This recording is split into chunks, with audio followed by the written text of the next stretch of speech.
എൻ്റെ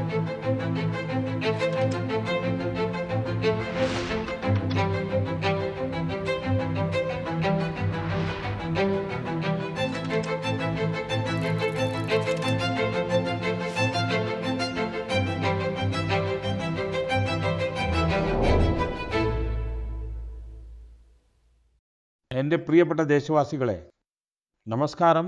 മൻ കി ബാത്തിൻ്റെ മറ്റൊരു എപ്പിസോഡാണിത്. ഈ അടുത്ത് നിങ്ങളെ എല്ലാവരുമായി സംസാരിക്കുന്നതിൽ സന്തോഷമുണ്ട്. തിരഞ്ഞെടുപ്പിൻ്റെ തിരക്കുകളിലായിരുന്നു. പക്ഷേ നിങ്ങളുടെ കത്തുകളിലൂടെയും സന്ദേശങ്ങളിലൂടെയും നമ്മൾ രാജ്യത്തിൻ്റെയും രാജ്യവാസികളുടെയും നേട്ടങ്ങളെക്കുറിച്ച് പരസ്പരം നമ്മുടെ സന്തോഷങ്ങൾ പങ്കുവെക്കുകയും ചെയ്തു. ഇത്തവണത്തെ മൻ കി ബാത്ത് ആരംഭിക്കുന്നത് രാജ്യത്തിൻ്റെ അത്തരത്തിലുള്ള ഒരു വലിയ നേട്ടത്തെക്കുറിച്ച് പറഞ്ഞുകൊണ്ടാണ്. സുഹൃത്തുക്കളെ, ഭാരതം ശാസ്ത്രത്തെ എല്ലായ്പ്പോഴും രാജ്യത്തിൻ്റെ പുരോഗതിയുമായി ബന്ധിപ്പിച്ചാണ് കാണുന്നത്. ഇതേ ചിന്തയോടെയാണ് നമ്മുടെ ശാസ്ത്രജ്ഞർ സിവിൽ ന്യൂക്ലിയർ പ്രോഗ്രാമിനെ മുന്നോട്ട് കൊണ്ടുപോകുന്നത്.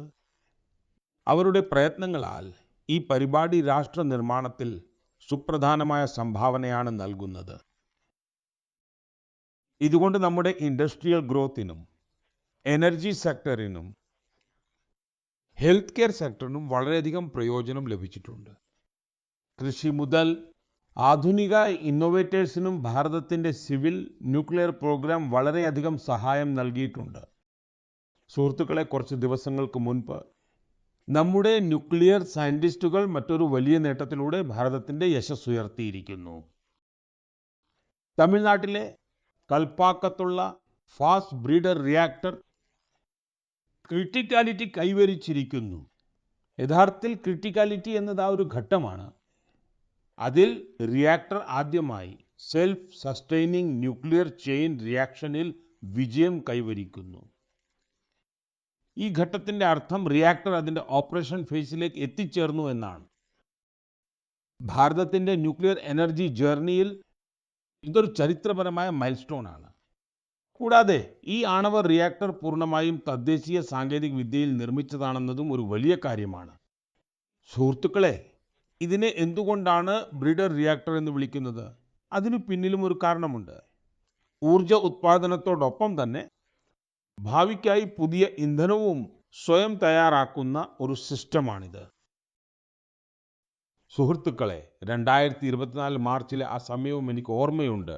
അന്ന് ഞാൻ കൽപ്പാക്കത്ത് റിയാക്ടറിൻ്റെ കോർ ലോഡിങ്ങിന് സാക്ഷ്യം വഹിക്കുകയുണ്ടായി.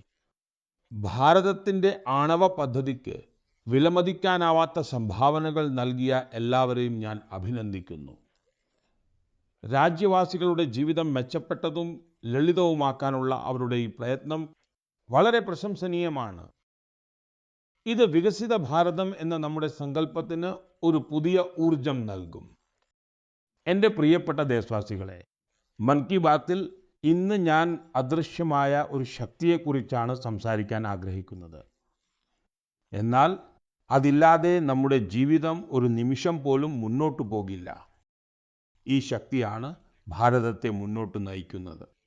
അതാണ് നമ്മുടെ പവൻ ശക്തി. നമ്മുടെ പുരാതന ഗ്രന്ഥങ്ങളിൽ പറയുന്നു, വായുർവാ ഇതി വ്യഷ്ടിഃ വായുർവൈ സമഷ്ടിഃ. അതായത് വായു ഒരു ഘടകം മാത്രമല്ല, അത് ജീവന്റെ ഊർജമാണ്. ഇത് സമൂഹത്തിൻ്റെ ശക്തിയാണ്. സുഹൃത്തുക്കളെ, ഇന്ന് ഈ പവനശക്തി ഭാരതത്തിൻ്റെ വികസനത്തിൻ്റെ പുതിയ കഥ എഴുതുകയാണ്. ഭാരതം അടുത്തിടെ പവനോർജം, അതായത് വിൻഡ് എനർജിയിൽ വലിയ നേട്ടം കൈവരിച്ചിരിക്കുന്നു. ഇപ്പോൾ ഭാരതത്തിൻ്റെ വിൻഡ് എനർജി ജനറേഷൻ കപ്പാസിറ്റി 56 ഗിഗാവാട്ടിൽ അധികമായിരിക്കുന്നു. കഴിഞ്ഞ ഒരു വർഷത്തിനുള്ളിൽ തന്നെ ഏകദേശം 6 ഗിഗാവാട്ട് പുതിയ ശേഷി കൂട്ടിച്ചേർത്തു. വിൻഡ് എനർജിയിൽ ഭാരതം അതിവേഗം മുന്നേറുകയാണ്. ലോകം നമ്മളെ ഉറ്റുനോക്കുകയാണ്. സുഹൃത്തുക്കളെ, ഇന്ന് ഭാരതം വിൻഡ് എനർജി കപ്പാസിറ്റിയിൽ ലോകത്ത് 4-ാം സ്ഥാനത്താണ്. ഇത് നമ്മുടെ എഞ്ചിനീയർമാരുടെ കഠിനാധ്വാനമാണ്. ഇത് നമ്മുടെ യുവാക്കളുടെ പ്രയത്നമാണ്. ഇത് രാജ്യത്തിൻ്റെ കൂട്ടായ ഇച്ഛാശക്തിയുടെ പ്രതീകമാണ്. സുഹൃത്തുക്കളെ, ഗുജറാത്ത്, തമിഴ്നാട്, മഹാരാഷ്ട്ര, രാജസ്ഥാൻ രാജ്യത്തെ അനേകം സംസ്ഥാനങ്ങൾ ഈ മേഖലയിൽ തങ്ങളുടെ കഴിവ് തെളിയിച്ചുകൊണ്ടിരിക്കുകയാണ്. ഗുജറാത്തിലെ കച്ച്, പാടൻ, ബനാസ്കാണ്ട തുടങ്ങിയ പ്രദേശങ്ങളിൽ മുൻപ് മരുഭൂമി മാത്രമാണ് കാണാൻ കഴിഞ്ഞിരുന്നത്. എന്നാൽ ഇന്ന് അവിടെ വലിയ റിന്യൂവബിൾ എനർജി പാർക്കുകൾ നിർമ്മിക്കപ്പെടുന്നു. ഇതിന്റെ പ്രയോജനം യുവാക്കൾക്ക് ലഭിക്കുന്നു, പുതിയ അവസരങ്ങൾ ഉണ്ടാകുന്നു, പുതിയ സ്കിൽ വികസിക്കുന്നു, തൊഴിലിന്റെ പുതിയ വഴികൾ തുറക്കുന്നു. സുഹൃത്തുക്കളെ, ഭാരതത്തിന്റെ വികസനത്തിന് സൗരോർജവും പവനോർജവും അത്യാവശ്യമാണ്. ഇത് പരിസ്ഥിതിയുടെ കാര്യം മാത്രമല്ല, ഇത് നമ്മുടെ ഭാവിയുടെ സുരക്ഷയാണ്. ഇതിൽ നമുക്കെല്ലാവർക്കും ഒരു പങ്കുണ്ട്. നമ്മൾ വൈദ്യുതി ലാഭിക്കണം, നമ്മൾ ശുദ്ധമായ ഊർജം, ക്ലീൻ എനർജി സ്വീകരിക്കണം. രാജ്യത്ത് എല്ലാ തലത്തിലും ഇങ്ങനെയുള്ള ശ്രമങ്ങൾ ആവശ്യമാണ്. കാരണം ഇതിൽ നിന്നാണ് വലിയ മാറ്റങ്ങൾ ഉണ്ടാകുന്നത്. സുഹൃത്തുക്കളെ, മെയ് മാസത്തിന്റെ തുടക്കം ഒരു പുണ്യ അവസരത്തോടെയാണ്. കുറച്ച് ദിവസങ്ങൾക്കുള്ളിൽ നമ്മൾ ബുദ്ധപൂർണിമ ആഘോഷിക്കും. ഞാൻ എല്ലാ രാജ്യവാസികൾക്കും എൻ്റെ മുൻകൂട്ടിയുള്ള ആശംസകൾ നേരുന്നു. ഭഗവാൻ ഗൗതമ ബുദ്ധന്റെ ജീവിത സന്ദേശം ഇന്നും അത്രത്തോളം പ്രസക്തമാണ്. അദ്ദേഹം നമ്മെ പഠിപ്പിച്ച ശാന്തി നമ്മുടെ ഉള്ളിൽ നിന്നാണ് ആരംഭിക്കുന്നത് എന്നാണ്. അദ്ദേഹം പറഞ്ഞിട്ടുള്ളത് സ്വയം നേടുന്ന വിജയം ഏറ്റവും വലിയ വിജയമാണെന്നാണ്. ഇന്ന് ലോകം ഏതുതരം പിരിമുറുക്കങ്ങളിലൂടെയും സംഘർഷങ്ങളിലൂടെയുമാണോ കടന്നു പോകുന്നത്, അങ്ങനെയുള്ള സമയത്ത് ബുദ്ധന്റെ ചിന്തകൾക്ക് കൂടുതൽ പ്രാധാന്യമേറുകയാണ്. സുഹൃത്തുക്കളെ, ദക്ഷിണ അമേരിക്കയിലെ ചിലിയിൽ ഒരു സംഘടന ഭഗവാൻ ബുദ്ധന്റെ ആശയങ്ങൾ പ്രചരിപ്പിക്കുന്നുണ്ട്. ലഡാക്കിൽ ജനിച്ച ഡ്രപ്പോൺ ഉഗ്യേൻ റിൻപോച്ചയുടെ മാർഗനിർദ്ദേശത്തിലാണ് ഈ പ്രവർത്തനം നടക്കുന്നത്. ഈ സംഘടന ധ്യാനത്തെയും കരുണയെയും ജനങ്ങളുടെ ജീവിതവുമായി ബന്ധിപ്പിക്കുകയാണ്. കൊച്ചി ഗ്വാസ് താഴ്വരയിൽ നിർമ്മിച്ച സ്തൂപം ആളുകൾക്ക് ശാന്തിയുടെ അനുഭവം നൽകുന്നു. സത്യത്തിൽ ഇത് കാണുമ്പോൾ അഭിമാനം തോന്നുന്നു. ഭാരതത്തിന്റെ പുരാതനമായ ധാര ലോകമെമ്പാടും എത്തുകയാണ്. ദൂരദേശങ്ങളിൽ നിന്നുള്ള ആളുകളും ഇതിനോട് ചേരുകയാണ്. സുഹൃത്തുക്കളെ, ബുദ്ധ പാരമ്പര്യം നമ്മെ പ്രകൃതിയുമായി ഇണങ്ങിച്ചേരാനും പഠിപ്പിക്കുന്നു. ഭഗവാൻ ബുദ്ധന് ജ്ഞാനോദയം ലഭിച്ചത് ഒരു വൃക്ഷച്ചുവട്ടിൽ വെച്ചായിരുന്നു. പ്രകൃതി നമ്മുടെ ജീവിതത്തിന്റെ ഒരു അവിഭാജ്യ ഘടകമാണ്. രാജ്യത്തും ഇങ്ങനെയുള്ള ശ്രമങ്ങൾ നടക്കുന്നുണ്ട്. കർണാടകയിലെ കർമ്മ മൊണാസ്ട്രി ഇതിനൊരു നല്ല ഉദാഹരണമാണ്. ഈ മഠം ഒരു സജീവ വനമേഖലയാണ്. 100 ഏക്കറിലായി വ്യാപിച്ചു കിടക്കുന്ന ഈ വനത്തിൽ 700-ലധികം നാടൻ വൃക്ഷങ്ങൾ സംരക്ഷിക്കപ്പെട്ടിട്ടുണ്ട്. സുഹൃത്തുക്കളെ, ബുദ്ധന്റെ സന്ദേശം ഭൂതകാലത്തിൽ ഒതുങ്ങുന്നതല്ല. അത് ഇന്നും പ്രസക്തമാണ്, ഭാവിക്കും അത്യാവശ്യമാണ്. ബുദ്ധപൂർണിമയുടെ ഈ അവസരം നമുക്ക് പ്രചോദനം നൽകുന്നു. നമ്മുടെ ജീവിതത്തിൽ ശാന്തി വർദ്ധിപ്പിക്കാം, കരുണശീലമാക്കാം, ഒത്തൊരുമയോടെ മുന്നോട്ട് പോകാം. എൻ്റെ പ്രിയപ്പെട്ട ദേശവാസികളെ, നിങ്ങൾക്കെല്ലാവർക്കും അറിയാമല്ലോ, നമ്മുടെ രാജ്യത്ത് ഇപ്പോൾ ജനുവരി 23, അതായത് നേതാജി സുഭാഷിന്റെ ജയന്തി മുതൽ ജനുവരി 30, അതായത് ഗാന്ധിജിയുടെ പുണ്യദിനം വരെ റിപ്പബ്ലിക് മഹോത്സവം ആഘോഷിക്കപ്പെടുന്നു. ഈ മഹോത്സവത്തിന്റെ ഒരു പ്രധാന ഭാഗമാണ് ബീറ്റിംഗ് റിട്രീറ്റ്. ഇന്ന് ഞാൻ നിങ്ങളോട് ബീറ്റിംഗ് റിട്രീറ്റിനെ കുറിച്ച് സംസാരിക്കുന്നത് എന്തുകൊണ്ടെന്നാൽ അതിനു പിന്നിൽ ഒരു പ്രത്യേക കാരണമുണ്ട്. സുഹൃത്തുക്കളെ, നിങ്ങൾ കണ്ടിട്ടുണ്ടാകും, ഈ ചടങ്ങ് വിവിധ ബാൻഡുകളുടെ വൈവിധ്യമാർന്ന സംഗീത പാരമ്പര്യങ്ങളെയാണ് പ്രതിഫലിപ്പിക്കുന്നത്. കഴിഞ്ഞ കുറച്ച് വർഷങ്ങളായി ഇതിൽ ഭാരതീയ സംഗീതം ഉൾപ്പെടുത്തുന്നത് വർദ്ധിച്ചിട്ടുണ്ട്. ഇത് രാജ്യത്തെ ജനങ്ങൾക്കും വളരെ ഇഷ്ടപ്പെടുന്നുണ്ട്. ഈ വർഷത്തെ ബീറ്റിംഗ് റിട്രീറ്റ് സെറിമണിയും വളരെ അവിസ്മരണീയമായിരുന്നു. എയർഫോഴ്സ്, ആർമി, നേവി, CAPF എന്നിവയുടെ ബാൻഡുകൾ വളരെ മികച്ച പ്രകടനമാണ് കാഴ്ചവെച്ചത്. സുഹൃത്തുക്കളെ, ഗംഭീരമായ സംഗീതത്തോടൊപ്പം മനോഹരമായ ഫോർമേഷനുകളും ചേർന്ന ഈ പരിപാടി എല്ലാവരുടെയും ശ്രദ്ധ ആകർഷിക്കുന്നു. എയർഫോഴ്സ് ബാൻഡ് സിന്ദൂർ ഫോർമേഷൻ രൂപപ്പെടുത്തി, നേവൽ ബാൻഡ് മത്സ്യയന്ത്ര ഫോർമേഷൻ രൂപപ്പെടുത്തി, അതേസമയം ആർമി ബാൻഡിന്റെ പ്രകടനത്തിൽ വന്ദേമാതരത്തിന്റെ 150 വർഷങ്ങളും ക്രിക്കറ്റിൽ ഭാരതത്തിന്റെ വിജയവും കൂടി പ്രദർശിപ്പിച്ചു സുഹൃത്തുക്കളെ. ബീറ്റിംഗ് റിട്രീറ്റ് കഴിഞ്ഞതിന് ശേഷം ഈ കഠിനാധ്വാനമെല്ലാം, ഈ നേട്ടമെല്ലാം പതുക്കെ പതുക്കെ വിസ്മൃതിയിലാകുമായിരുന്നു. എന്നാൽ ഇപ്പോൾ ഇതുമായി ബന്ധപ്പെട്ട് വളരെ നല്ലൊരു ശ്രമം നടന്നിട്ടുണ്ട്. ബീറ്റിംഗ് റിട്രീറ്റിന്റെ സംഗീതം ആദ്യമായി വേവ്സ് OTTയിലും ലഭ്യമാണ്. വരും കാലങ്ങളിൽ ഇത് മറ്റ് പ്ലാറ്റ്ഫോമുകളിലും ലഭ്യമാകും. നിങ്ങൾ ഇത് തീർച്ചയായും കേൾക്കണം. നമ്മുടെ സായുധ സേനയെക്കുറിച്ചും അവരുടെ പാരമ്പര്യങ്ങളെക്കുറിച്ചും നിങ്ങൾക്ക് വളരെ അഭിമാനം തോന്നും. സുഹൃത്തുക്കളെ, കഴിഞ്ഞ കുറച്ച് വർഷങ്ങളായി രാജ്യത്തിന്റെ വിവിധ ഭാഗങ്ങളിൽ നിന്ന് പ്രകൃതി സംരക്ഷണത്തിന്റെ പ്രചോദനാത്മകമായ കഥകൾ പുറത്തു വന്നിട്ടുണ്ട്. ഈ കഥകൾ നമുക്ക് പ്രതീക്ഷ നൽകുകയും അഭിമാനത്താൽ നിറയ്ക്കുകയും ചെയ്യുന്നു. ഞാൻ മൻ കി ബാത്തിന്റെ ശ്രോതാക്കളുമായി ചില ഉദാഹരണങ്ങൾ പങ്കുവെക്കാൻ ആഗ്രഹിക്കുന്നു. ഇത് കേൾക്കുമ്പോൾ നിങ്ങളുടെ മനസ്സ് സന്തോഷിക്കും. ആദ്യം നമുക്ക് കച്ചിലെ റണ്ണിനെ കുറിച്ച് സംസാരിക്കാം. മഴക്കാലം കഴിയുന്നതോടെ ഇവിടുത്തെ ഭൂമി സജീവമാകും. എല്ലാ വർഷവും ലക്ഷക്കണക്കിന് ഫ്ലെമിംഗോകൾ ഇവിടെ എത്തുന്നു. ഈ പ്രദേശം മുഴുവൻ പിങ്ക് നിറത്താൽ നിറയുന്നു. അതുകൊണ്ട് ഇതിനെ ഫ്ലെമിംഗോ സിറ്റി എന്ന് വിളിക്കുന്നു. ഈ പക്ഷികൾ ഇവിടെ തന്നെ കൂടുകൂട്ടുകയും അവയുടെ കുഞ്ഞുങ്ങളെ വളർത്തുകയും ചെയ്യുന്നു. കച്ചിലെ ആളുകൾ ഇവയെ ലാഖാജി കെ ബറാത്തി എന്ന് വിളിക്കുന്നു.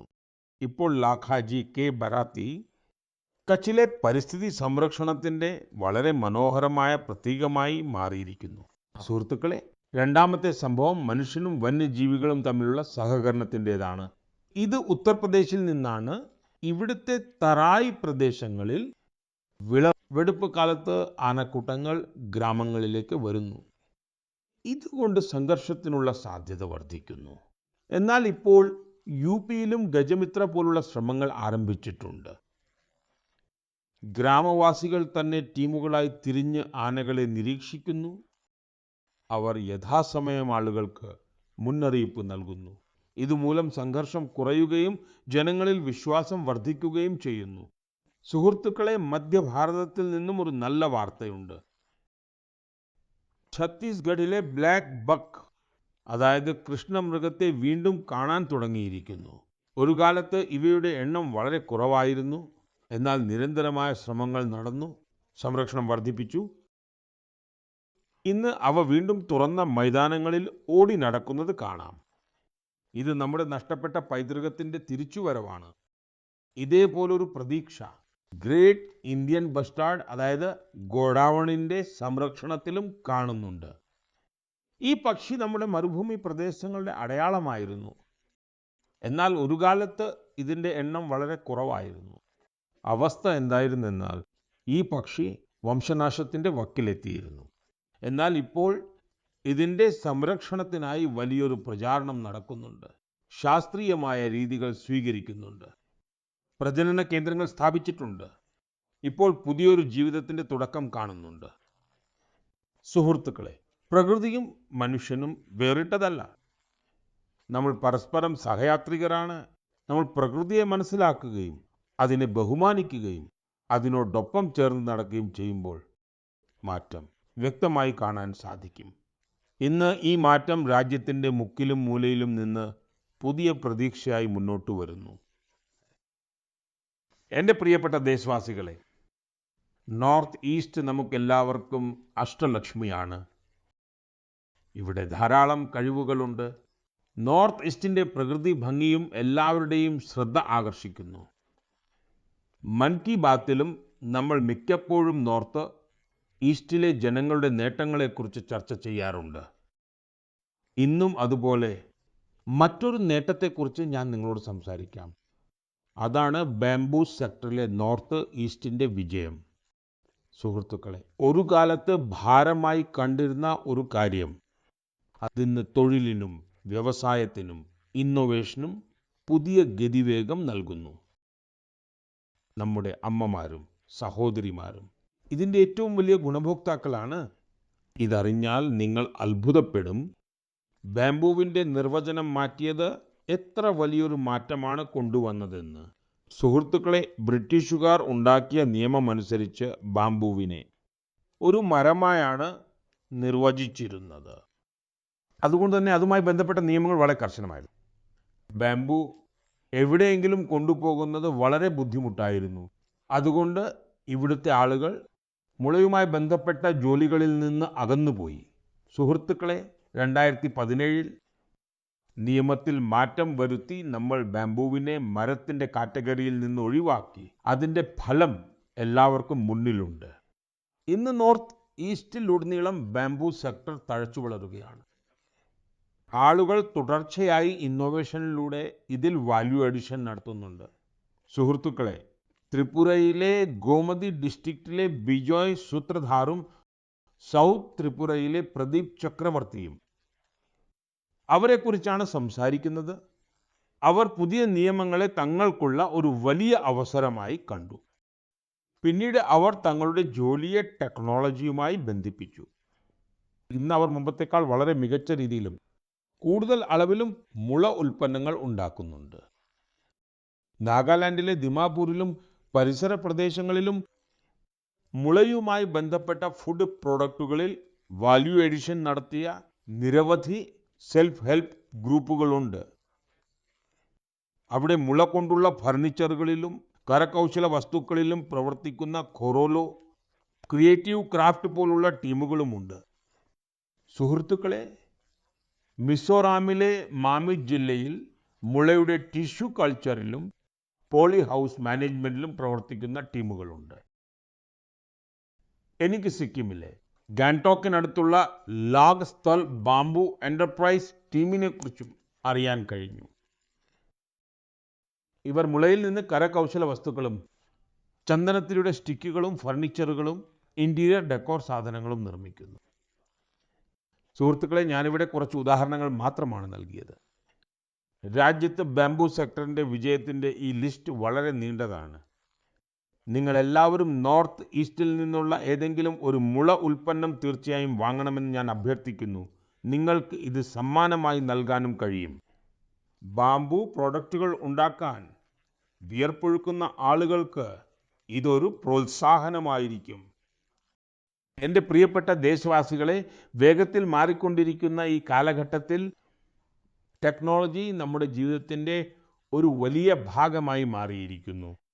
ഇന്ന് നമ്മൾ നമ്മുടെ ഭൂതകാലത്തെ വർത്തമാനകാലവുമായി ബന്ധിപ്പിക്കുന്നതിലും ടെക്നോളജിയുടെ അത്ഭുതം കാണുന്നുണ്ട്. ഈ ദിശയിൽ അടുത്തിടെ ഒരു ഡെവലപ്മെന്റ് ഉണ്ടായിട്ടുണ്ട്. അതുകൊണ്ട് വിദ്യാഭ്യാസവുമായി ബന്ധപ്പെട്ട ആളുകളും ചരിത്രത്തിൽ താല്പര്യമുള്ളവരും വളരെ സന്തോഷത്തിലാണ്. സുഹൃത്തുക്കളെ, കുറച്ച് ദിവസങ്ങൾക്ക് മുൻപ് നാഷണൽ ആർക്കൈവ്സ് ഓഫ് ഇന്ത്യ ഒരു പ്രത്യേക പോർട്ടലിൽ ഒരു സവിശേഷമായ ഡാറ്റാബേസ് ഷെയർ ചെയ്തിട്ടുണ്ട്. ഈ സ്ഥാപനം 20 കോടിയിലധികം അമൂല്യമായ രേഖകളെ ഡിജിറ്റൈസ് ചെയ്ത് പൊതുജനങ്ങൾക്ക് ലഭ്യമാക്കിയിട്ടുണ്ട്. അവയിൽ ചിലത് വളരെ കൗതുകകരമാണ്. 7-ാം നൂറ്റാണ്ടിലെ ഗിൽഗിത് കൈയെഴുത്തു പ്രതികൾ ഭൂർജപത്രത്തിൽ എഴുതിയവയാണ്. ഇവിടെ നിങ്ങൾക്ക് 8-ാം നൂറ്റാണ്ടിലെ രസകരമായ ഒരു ഗ്രന്ഥം ശ്രീ ഭുവാലയവും കാണാൻ സാധിക്കും. അക്കങ്ങളെ അടിസ്ഥാനമാക്കിയുള്ള ഈ ഗ്രന്ഥം ഒരു ഗ്രിഡ് രൂപത്തിലാണ്. റാണി ലക്ഷ്മിഭായിയുമായി ബന്ധപ്പെട്ട ചില പ്രധാനപ്പെട്ട കത്തുകളും നിങ്ങൾക്ക് ഇവിടെ കാണാം. 1857 അവർ എടുത്ത ചില തീരുമാനങ്ങളെക്കുറിച്ച് ഇതിൽ നിന്ന് മനസ്സിലാക്കാം. അത് അവരുടെ പരാക്രമത്തെയാണ് കാണിക്കുന്നത്. നേതാജി സുഭാഷിന്റെ വലിയ ആരാധകരായ ആളുകൾക്ക് അവർക്കായി ഇവിടെ നേതാജിയുടെ ജീവിതം, ആസാദ് ഹിന്ദ് ഫൗജ്, അദ്ദേഹത്തിന്റെ പ്രസംഗങ്ങൾ എന്നിവയുമായി ബന്ധപ്പെട്ട നിരവധി ഡോക്യുമെന്റ്സ് ഉണ്ട്. പണ്ഡിറ്റ് മദൻ മോഹൻ മാളവ്യജിയുമായി ബന്ധപ്പെട്ട നിരവധി ഡോക്യുമെന്റ്സും നിങ്ങൾക്ക് ലഭിക്കും. ഇവയിൽ BHUവിന്റെ സ്ഥാപനത്തെക്കുറിച്ചും ഹിന്ദി സാഹിത്യ സമ്മേളനത്തെക്കുറിച്ചുമുള്ള പ്രധാന വിവരങ്ങൾ ഉണ്ട്. ഇവിടെ നമ്മുടെ ഭരണഘടനാ നിർമ്മാണ സഭയുമായി ബന്ധപ്പെട്ട അനേകം അപൂർവ രേഖകളും ലഭ്യമാണ്. ഞാൻ നിങ്ങളോട് എല്ലാവരോടും അഭ്യർത്ഥിക്കുന്നത് നിങ്ങൾ www.abhekpadal.in തീർച്ചയായും സന്ദർശിക്കണമെന്നാണ്. ഇത് നിങ്ങൾക്ക് നമ്മുടെ ചരിത്രത്തിൻ്റെ അത്ഭുതകരമായ ഒരു അനുഭവം നൽകും. സുഹൃത്തുക്കളെ, ഒന്ന് സങ്കല്പിച്ചു നോക്കൂ, നിങ്ങൾ ലോകമെമ്പാടുമുള്ള ഏറ്റവും പ്രതിഭാശാലികളായ ആളുകൾക്കിടയിലാണെന്ന് നിങ്ങളുടെ മുന്നിൽ ഗണിതത്തിലെ വളരെ പ്രയാസമേറിയ ചോദ്യങ്ങളുണ്ട്. അവ പരിഹരിക്കാനുള്ള സമയം കേവലം 4.5 മണിക്കൂർ മാത്രം. അതായത് സമയം വളരെ കുറവാണ്. മത്സരം അന്താരാഷ്ട്ര തലത്തിലുള്ളതും വളരെ കടുത്തതുമാണ്. അങ്ങനെ ഒരു സാഹചര്യത്തിൽ പരിഭ്രമിക്കുന്നത് വളരെ സ്വാഭാവികമാണ്. എന്നാൽ ഇതേ സാഹചര്യങ്ങളിൽ നമ്മുടെ പെൺമക്കൾ അത്ഭുതം സൃഷ്ടിച്ചു. ഈ മാസം ആദ്യം ഫ്രാൻസിലെ ബോർഡോയിൽ യൂറോപ്യൻ ഗേൾസ് മാത്തമാറ്റിക്കൽ ഒളിമ്പ്യാഡ് സംഘടിപ്പിച്ചിരുന്നു. ഗണിതത്തിൽ അഗാധമായ താല്പര്യമുള്ള സ്കൂൾ വിദ്യാർത്ഥിനികൾക്ക് ഇതൊരു വലിയ മത്സരമായിരുന്നു. ഇത് ലോകത്തിലെ ഏറ്റവും ആദരണീയമായ മത്സരങ്ങളിൽ ഒന്നാണ്. ഈ ഒളിമ്പ്യാഡിൽ നമ്മുടെ പെൺമക്കൾ ഇതുവരെയുള്ളതിൽ വെച്ച് ഏറ്റവും മികച്ച പ്രകടനം കാഴ്ചവെച്ചു. പ്രതിഭാശാലികളായ ഈ ടീമിനെ കുറിച്ച് എനിക്ക് വളരെ അഭിമാനമുണ്ട്. അതിൽ മുംബൈയിൽ നിന്നുള്ള ശ്രേയ മുന്ദ്ര, തിരുവനന്തപുരത്ത് നിന്നുള്ള സഞ്ജന ചാക്കോ, ചെന്നൈയിൽ നിന്നുള്ള ശിവാനി ഭരത് കുമാർ, കൊൽക്കത്തയിൽ നിന്നുള്ള സിമോയ് ബേര എന്നിവർ ഉൾപ്പെട്ടിരുന്നു. ഇതിൽ നമ്മുടെ ടീം ലോകത്തിൽ 6ാം സ്ഥാനത്തെത്തി. ശ്രേയ ഗോൾഡ് മെഡൽ നേടി ചരിത്രം കുറിച്ചു, സഞ്ജന സിൽവറും. അങ്ങനെ ശിവാനി വെങ്കൽ മെഡൽ സ്വന്തമാക്കി. സുഹൃത്തുക്കളെ, ഈ ഒളിമ്പ്യാഡിനായി ഇന്ത്യയിൽ നടക്കുന്ന തെരഞ്ഞെടുപ്പ് പ്രക്രിയ അത് വളരെ കഠിനമാണ്. ഇതൊരു മൾട്ടി സ്റ്റേജ് സെലക്ഷൻ പ്രോസസ് ആണ്. ഇതിൽ റീജിയണൽ, സ്റ്റേറ്റ്, നാഷണൽ തലങ്ങളിൽ കഠിനമായ വെല്ലുവിളികളെ മറികടക്കേണ്ടതുണ്ട്. അതിനുശേഷം ഏറ്റവും മികച്ച പ്രകടനം കാഴ്ചവെക്കുന്ന വിദ്യാർത്ഥിനികൾ ഒരു മാസത്തെ മാത്തമാറ്റിക്സ് ട്രെയിനിങ് ക്യാമ്പിൽ പങ്കെടുക്കുന്നു. ഈ camp Tata institute of fundamental റിസർച്ചിലെ Homi Bhabha centre for science എഡ്യൂക്കേഷനിലാണ് സംഘടിപ്പിക്കുന്നത്. ഈ ക്യാമ്പിന്റെ അവസാനത്തിൽ ഒരു ടീം സെലക്ഷൻ ടെസ്റ്റ് നടക്കും. ഇതിലെ പ്രകടനത്തിന്റെ അടിസ്ഥാനത്തിലാണ് ഇന്ത്യൻ ടീമിനെ തിരഞ്ഞെടുക്കുന്നത്. സുഹൃത്തുക്കളെ, എല്ലാ വർഷവും രാജ്യമെമ്പാടുമുള്ള ഏകദേശം 6 ലക്ഷം വിദ്യാർത്ഥിനികൾ ഈ മാത്തമാറ്റിക്കൽ ഒളിമ്പ്യാഡ് പ്രോഗ്രാമിൽ പങ്കെടുക്കുന്നു. കാലം കഴിയുന്തോറും ഈ സംഖ്യ തുടർച്ചയായി വർദ്ധിച്ചുകൊണ്ടിരിക്കുകയാണ്. അതായത് രാജ്യത്തെ പെൺമക്കൾക്കിടയിൽ ഒളിമ്പ്യാഡിന്റെ ഈ കൾച്ചർ അതിവേഗം പ്രചാരം നേടുകയാണ്. കഴിവുറ്റ ഈ പെൺമക്കളെ പിന്തുണയ്ക്കുന്നതിന് ഞാൻ അവരുടെ മാതാപിതാക്കളെയും അഭിനന്ദിക്കുന്നു. എൻ്റെ പ്രിയപ്പെട്ട ദേശവാസികളെ, നമ്മുടെ രാജ്യത്ത് ഈ സമയത്ത് വളരെ പ്രധാനപ്പെട്ട ഒരു ക്യാമ്പയിൻ നടക്കുന്നുണ്ട്. അതിനെക്കുറിച്ച് എല്ലാ ഇന്ത്യക്കാരും അറിഞ്ഞിരിക്കേണ്ടത് അത്യാവശ്യമാണ്. അതാണ് സെൻസസ് എന്ന ക്യാമ്പയിൻ. സുഹൃത്തുക്കളെ, ഇത് ലോകത്തിലെ ഏറ്റവും വലിയ സെൻസസ് ആണ്. മുൻപ് ഇങ്ങനെയൊരു പ്രക്രിയയിലൂടെ കടന്നുപോയിട്ടുള്ളവർക്ക് ഇത്തവണ സെൻസസിനെ കുറിച്ചുള്ള അവരുടെ അനുഭവം വ്യത്യസ്തമാകാൻ പോവുകയാണ്. 2027 സെൻസസ് ഡിജിറ്റൽ ആക്കിയിട്ടുണ്ട്. എല്ലാ വിവരങ്ങളും ഡിജിറ്റൽ മാധ്യമത്തിലൂടെ നേരിട്ട് രേഖപ്പെടുത്തുന്നു. വീടുകൾ തോറും പോകുന്ന ഉദ്യോഗസ്ഥരുടെ കയ്യിൽ മൊബൈൽ ആപ്പ് ഉണ്ട്. അവർ നിങ്ങളോട് സംസാരിച്ച് അതിൽ തന്നെ വിവരങ്ങൾ രേഖപ്പെടുത്തും. സുഹൃത്തുക്കളെ, ഇത്തവണത്തെ സെൻസസിൽ നിങ്ങളുടെ പങ്കാളിത്തവും എളുപ്പമാക്കിയിട്ടുണ്ട്. നിങ്ങൾക്ക് തന്നെ നിങ്ങളുടെ വിവരങ്ങൾ രേഖപ്പെടുത്താൻ സാധിക്കും. ഉദ്യോഗസ്ഥർ വരുന്നതിന് 15 ദിവസം മുൻപ് നിങ്ങൾക്ക് ഈ സൗകര്യം ലഭ്യമാകും. നിങ്ങളുടെ സൗകര്യമനുസരിച്ച് വിവരങ്ങൾ പൂരിപ്പിക്കാൻ സാധിക്കും. നിങ്ങൾ ഈ പ്രക്രിയ പൂർത്തിയാക്കുമ്പോൾ നിങ്ങൾക്ക് ഒരു പ്രത്യേക ID ലഭിക്കും. ഈ ID നിങ്ങളുടെ മൊബൈലിലോ ഇമെയിലിലോ ആണ് വരുന്നത്. പിന്നീട് ഉദ്യോഗസ്ഥൻ നിങ്ങളുടെ വീട്ടിൽ വരുമ്പോൾ നിങ്ങൾക്ക് ഈ ID കാണിച്ച് വിവരങ്ങൾ സ്ഥിരീകരിക്കാൻ സാധിക്കും. ഇതുമൂലം വീണ്ടും വിവരങ്ങൾ നൽകേണ്ടി വരുന്നില്ല. സമയവും ലാഭിക്കാം, നടപടിക്രമങ്ങൾ എളുപ്പമാവുകയും ചെയ്യും. സുഹൃത്തുക്കളെ, സ്വയം കണക്കെടുപ്പ് പൂർത്തിയായ സംസ്ഥാനങ്ങളിൽ അവിടെ കണക്കെടുപ്പ് ഉദ്യോഗസ്ഥർ വീടുകളുടെ പട്ടിക തയ്യാറാക്കുന്ന ജോലിയും ആരംഭിച്ചിട്ടുണ്ട്. ഇതുവരെ ഏകദേശം 1,20,00,000 കുടുംബങ്ങളുടെ വീടുകളുടെ പട്ടിക തയ്യാറാക്കുന്ന ജോലി പൂർത്തിയായിട്ടുമുണ്ട്. സുഹൃത്തുക്കളെ, രാജ്യത്തെ ജനസംഖ്യാ കണക്കെടുപ്പ് ഒരു സർക്കാർ ജോലി മാത്രമല്ല. ഇത് നമ്മുടെ എല്ലാം ഉത്തരവാദിത്തമാണ്. നിങ്ങളുടെ പങ്കാളിത്തം വളരെ പ്രധാനമാണ്. നിങ്ങൾ നൽകുന്ന വിവരങ്ങൾ പൂർണ്ണമായും സുരക്ഷിതമായിരിക്കും. ഇവ രഹസ്യമായി സൂക്ഷിക്കുന്നതാണ് ഡിജിറ്റൽ സുരക്ഷയോടുകൂടി. ഇത് സുരക്ഷിതമാക്കിയിരിക്കുന്നു. വരൂ, നമുക്കെല്ലാവർക്കും ഒരുമിച്ച് ഈ പ്രക്രിയയിൽ പങ്കുചേരാം. സെൻസസ് 2027 നമുക്ക് വിജയകരമാക്കാം. സുഹൃത്തുക്കളെ, നമ്മുടെ രാജ്യത്തെ ഭക്ഷണ പാരമ്പര്യം രുചിയിൽ മാത്രം ഒതുങ്ങുന്നില്ല. ഈ പാരമ്പര്യത്തിൻ്റെ രസകരമായ ഒരു ഭാഗമാണ് ഇന്ത്യയിലെ ചീസ്.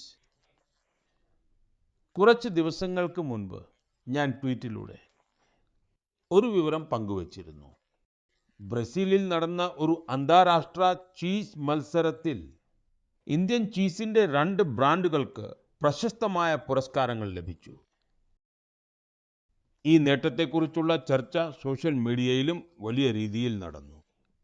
പലരും എന്നോട് പറഞ്ഞു, ഇന്ത്യയിലെ ചീസിന്റെ വൈവിധ്യത്തെക്കുറിച്ച് സംസാരിക്കണമെന്ന്. സുഹൃത്തുക്കളെ, ഇന്ത്യയുടെ ഡയറി മേഖലയിൽ വലിയൊരു മാറ്റം വന്നുകൊണ്ടിരിക്കുകയാണ്. ഈ മേഖലയിലെ മൂല്യവർദ്ധനവ് നമ്മുടെ പരമ്പരാഗത രുചികൾക്ക് ഒരു പുതിയ മുഖം നൽകിയിട്ടുണ്ട്. ഇന്ന് ഇന്ത്യൻ ചീസ് ലോകമെമ്പാടും അതിൻ്റെതായ ഇടം നേടുകയാണ്. ബ്രേക്ക്ഫാസ്റ്റ് ആകട്ടെ, ലഞ്ച് ആകട്ടെ, അല്ലെങ്കിൽ ഡിന്നർ ആകട്ടെ, ലോകത്തിൻ്റെ പ്ലേറ്റുകളിൽ ഇന്ത്യയുടെ രുചി എത്തുകയാണ്. ജമ്മു കശ്മീരിലെ കലാരി ചീസ് തന്നെ എടുക്കാം. ഇതിനെ കശ്മീരിൻ്റെ മൊസറെല്ല എന്നാണ് പറയുന്നത്. ഗുജ്ജർ ബക്കർവാൾ സമുദായത്തിലെ ആളുകൾ തലമുറകളായി ഇത് ഉണ്ടാക്കുകയും കഴിക്കുകയും ചെയ്തു വരുന്നു. അതുപോലെ സിക്കിം, അരുണാചൽ പ്രദേശ്, ലഡാക്ക് എന്നിവിടങ്ങളിൽ ഛുർപ്പി വളരെ പ്രസിദ്ധമാണ്.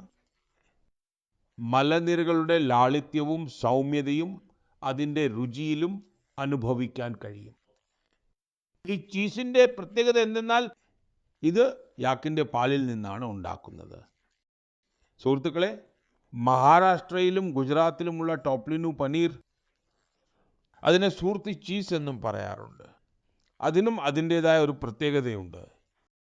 ഞാനിവിടെ ഏതാനും ചില പേരുകൾ മാത്രമേ പറഞ്ഞിട്ടുള്ളൂ. എന്നാൽ നമ്മുടെ രാജ്യത്തെ രുചികളുടെ ഈ ലോകം വളരെ വിശാലമാണ്. ഇന്ന് ഈ പാരമ്പര്യത്തിന് പുതിയ കരുത്ത് ലഭിച്ചുകൊണ്ടിരിക്കുകയാണ്. നിരവധി ഇന്ത്യൻ കമ്പനികൾ ഈ രംഗത്ത് നിക്ഷേപം നടത്തുന്നുണ്ട്. ആധുനിക സാങ്കേതിക വിദ്യ വരുന്നുണ്ട്, മെച്ചപ്പെട്ട പാക്കേജിംഗ് നടക്കുന്നുണ്ട്. അതുപോലെ നമ്മുടെ ഉൽപ്പന്നങ്ങൾ വേൾഡ് സ്റ്റാൻഡേർഡിനൊപ്പം മുന്നേറുകയാണ്. ഇതിൻ്റെ ഫലമായി ഇന്ത്യൻ ചീസ് ഇപ്പോൾ രാജ്യത്തിൻ്റെ അതിരുകൾ കടന്ന് ലോകത്തിലെ വിപണികളിലേക്കും റെസ്റ്റോറൻറ്റുകളിലേക്കും എത്തിച്ചേരുകയാണ്. ഇന്ന് നമ്മൾ ലോക്കലിൽ നിന്ന് ഗ്ലോബലിലേക്ക് എന്നതിനെക്കുറിച്ച് സംസാരിക്കുമ്പോൾ അതിൽ ഇന്ത്യൻ ചീസിൻ്റെ ഉദാഹരണം നമുക്ക് മുന്നോട്ടുള്ള വഴി കാണിച്ചു തരുന്നു. എനിക്ക് ഉറപ്പുണ്ട്, ഭാരതത്തിൻ്റെ രുചി, ഭാരതത്തിൻ്റെ പാരമ്പര്യവും ഭാരതത്തിൻ്റെ ഗുണമേന്മയും ലോകമെമ്പാടുമുള്ള ആളുകൾക്ക് ഒരു പുതിയ അനുഭവം നൽകും. അതുപോലെ ഭാരതവുമായി ഒരു പുതിയ ബന്ധം സ്ഥാപിക്കുകയും ചെയ്യും. എൻ്റെ പ്രിയപ്പെട്ട ദേശവാസികളെ, ഈ മാസം രാജ്യത്തിൻ്റെ പല ഭാഗങ്ങളിലും നവവത്സരം ഉൾപ്പെടെ നിരവധി ഉത്സവങ്ങളും ആഘോഷങ്ങളും നടന്നു. ഏതാനും ദിവസങ്ങൾക്ക് ശേഷം മെയ് 9 വൈശാഖ മാസത്തിലെ 25-ാം ദിവസം നമ്മൾ ഗുരുദേവ് ടാഗോറിൻ്റെ ജന്മവാർഷികം ആഘോഷിക്കും. ഗുരുദേവ് ബഹുമുഖ പ്രതിഭയായിരുന്നു. അദ്ദേഹം ഒരു മഹാനായ എഴുത്തുകാരനും ചിന്തകനുമായിരുന്നു. അദ്ദേഹം പ്രസിദ്ധമായ പല സ്ഥാപനങ്ങൾക്കും രൂപം നൽകി. ഗുരുദേവ് ടാഗോർ ജനങ്ങൾക്ക് വേണ്ടി അത്തരം വ്യവസായങ്ങളെ അനുകൂലിച്ചിരുന്നു. അതിലൂടെ സ്ഥിരമായ തൊഴിൽ ലഭിക്കുന്നതിനോടൊപ്പം ഗ്രാമങ്ങൾക്കും ക്ഷേമമുണ്ടാകണം. അദ്ദേഹത്തിൻ്റെ രവീന്ദ്ര സംഗീതത്തിൻ്റെ സ്വാധീനം ഇന്നും ലോകമെമ്പാടും നിലനിൽക്കുന്നു. എന്നെ സംബന്ധിച്ചിടത്തോളം ശാന്തിനികേതനിലേക്കുള്ള യാത്രകൾ അവിസ്മരണീയമായിരുന്നു. ഇത് അതേ ഇൻസ്റ്റിറ്റ്യൂഷനാണ് അദ്ദേഹം പൂർണ്ണ സമർപ്പണത്തോടെ നട്ടുവളർത്തുകയും പരിപാലിക്കുകയും ചെയ്തത്. അദ്ദേഹത്തിന് ഒരിക്കൽ കൂടി എൻ്റെ വിനീതമായ ശ്രദ്ധാഞ്ജലി. സുഹൃത്തുക്കളെ, മെയ് മാസം 1857 ഒന്നാം സ്വാതന്ത്ര്യ സമരത്തെക്കുറിച്ചും ഓർമ്മിപ്പിക്കുന്നു. ഭാരതാംബയുടെ എല്ലാ വീരപുത്രന്മാരെയും ഞാൻ നമിക്കുന്നു. ജനങ്ങളിൽ ദേശസ്നേഹത്തിൻ്റെ വികാരം ഉണർത്തിയിരുന്നു. ഈ സമയം സ്കൂൾ കുട്ടികളുടെ അവധിക്കാലം കൂടിയാണ്. അവർ തങ്ങളുടെ അവധിക്കാലം പൂർണ്ണമായി ആസ്വദിക്കണമെന്നും ഈ വേനൽക്കാലത്ത് പുതിയ എന്തെങ്കിലും പഠിക്കാൻ ശ്രമിക്കണമെന്നും ഞാൻ അഭ്യർത്ഥിക്കുന്നു. നിങ്ങളെല്ലാവരും നിങ്ങളുടെ ആരോഗ്യവും പൂർണ്ണമായി ശ്രദ്ധിക്കണം. അടുത്ത മാസം ചില പുതിയ വിഷയങ്ങളുമായി നിങ്ങളെ വീണ്ടും കാണാം.